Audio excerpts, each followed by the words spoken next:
You're tuning into Black and White Sports on YouTube. The no-holds-barred truth on sports. The main event starts now. All right, Black and White Sports supporters, we're going to talk about the New England Patriots, but more specifically, we're going to talk about Mac Jones.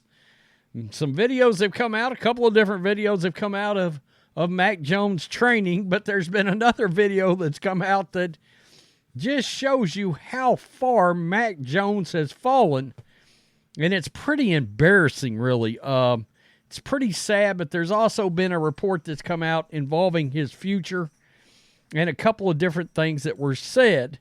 Before we get to those videos, let's check this out, because, of course, the Combine's going on this week, and a lot of business is done at the Combine. You're not supposed to know that, even though anybody who follows the NFL closely enough knows that this is the time of the year when a lot of trades, free agency, all of that stuff has started.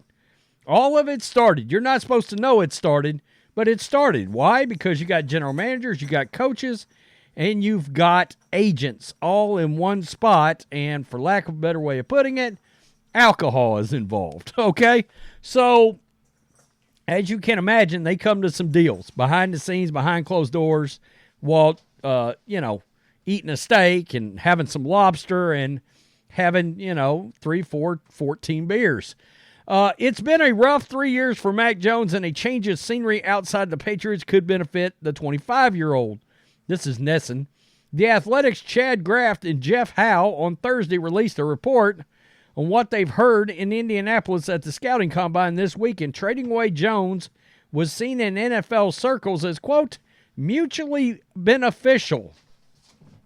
People close to the team said Mac Jones could benefit from leaving the scar tissue that is built up with the Patriots over 3 offensive coordinators in 3 years, poor play, and several benchings, The Athletic reported. And the Patriots seem eager to begin a new chapter with a young quarterback who might be better served with an older veteran backup who's enthusiastic about helping the young quarterback understand the game and life as a professional.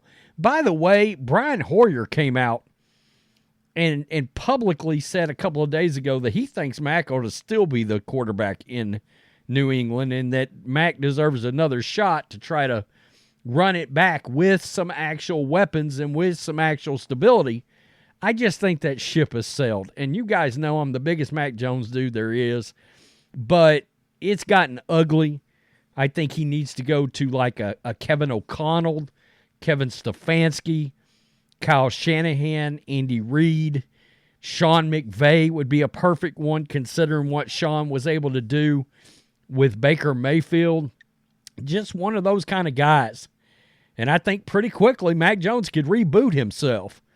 But he's got to get some weapons. I mean, this is, I keep bringing up the fact that we forget that that in Miami they thought Tua was a bust.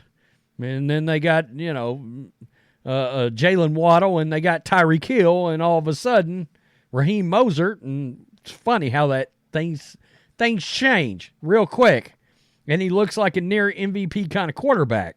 You got to have guys to throw to. You got to have speed these days. Speed kills on an NFL field.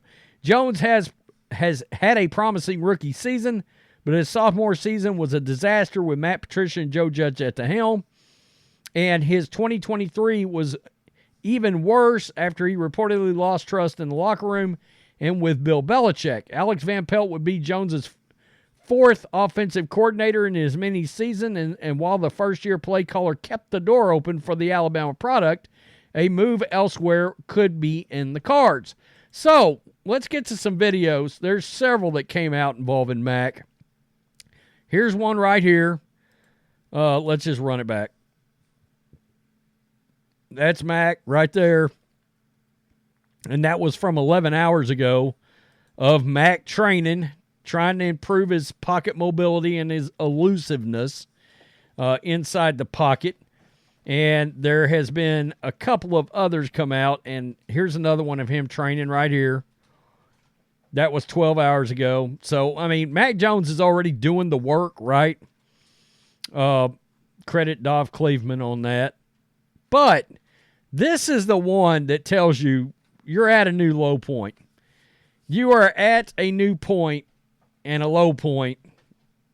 This is like a culmination of everything that's happened and how badly this has gone for Mac.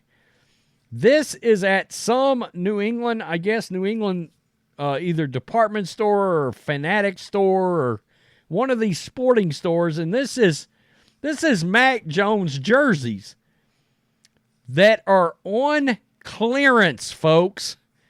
These jerseys and his shirts and all the stuff related to Mac Jones. There you see the number 10. There you see right there. Hell, I may order me a Mac Jones jersey since it's on clearance. Why not? Why the hell not? And so there it is. That's the low part. They really got Mac Jones jerseys down here in New England on the clearance rack, dog. Hell no, laughing my ass off. I mean, that's where we've gotten. That's how bad it is with Mac right now. It's over. It's over in New England, I think. And I think a lot of New England fans are ready to move on. You know, I've been following him since way back, Alabama days, coming into that program, and I kind of root for all those Alabama quarterbacks, Jalen and Tua and Mac, and because I just followed that program. I love that. You know, I'm a Michigan fan, but that NFL feel that Nick Saban always had at that program, I just really appreciated that sort of, militaristic style that Nick Saban has. I mean, that program's about as close as you can get to an NFL program. Well, some could argue some of these college programs after these report cards came out. I mean, a lot of these part of the problem with a lot of these NFL ownership groups right now is facilities, weight rooms, etc. And it's because these kids are coming out of these colleges that's got far superior facilities that these boosters have paid for. You know, boosters with as much money as some of these NFL owners and multiple ones of them. So kids are coming out of college into the NFL into worse arrangements. That seems baffling to me that would happen, but that's exactly what's happening. Now, if Mac Jones's career never recovers, all right, and let's say he's out, the one thing that will always happen here is Mac Jones will go on to be probably a college football analyst and a good one. But let's just say his career does not kick back up, which I still think it could. I believe you're going to look to that second year in New England, Joe Judge, Matt Patricia. I've called the second year of an NFL quarterback is the most important development year that a quarterback will have to take that next step. And that's when you notice how many NFL busts there have been over time. And one thing that a lot of times you see is you see an organization that's in flux. You're seeing a lot of times in the second year a head coach got fired. Guess what? Head coach gets fired, new offensive coordinator, another switch in offense. It doesn't work. 2 years later, another switch in offense. And it's just complete confusion and chaos all the time. All right? That's when New England should have had the most stability around Mac Jones they could have possibly got. Or any other quarterback. Let's just say this would have been Josh Allen. Stability around that quarterback, any of them, in that second year, and chaos erupted in the second year. It went the exact opposite direction. That's a product of Josh McDaniels having taken that Raiders job. Maybe you should have stayed in New England, Josh, because I think his NFL career may be a wrap after those report cards came back. But you get my point. Wow. Mac Jones is on the clearance rack, folks. That's where we're at.